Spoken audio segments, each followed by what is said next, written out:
ఇది శ్రావణ మాసం.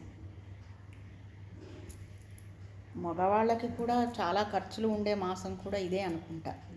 ఆడవాళ్ళకు బట్టలు అవి అన్నీ కూడా. పుష్పాలు కూడా విపరీతమైన రేటు ఉంటున్నాయి. అయితే మనం ఇదివరకు ఒకసారి ఆయన చెప్పారు, మైలవ శ్రీనివాసరావు గారు. అనుభవంలోకి వస్తేనే కానీ తెలియట్లా మనకి పుష్పాలు ఎంత ఖరీదు ఉంటున్నాయో. పెట్టండి పుష్పాలు, కుప్పలు కుప్పలు పోయడం కాదు, ఆ విపరీతమైన రేట్లతోని అంతంత కొనక్కొచ్చి స్వాములు కనపడకుండా పోయడం, మేము ఇన్ని పూలతోని పూజ చేశాము అని అనుకోవడం మంచిది కాదు.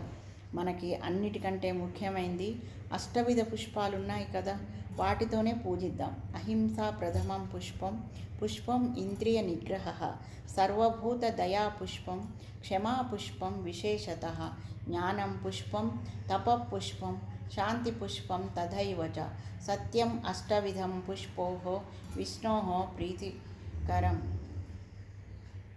ఇది చేయండి అమ్మ. ఈ 8 పుష్పాలు చాలు. మనోవాక్కాయ కర్మల స్వామి స్వీకరిస్తాడు మీ పూజని.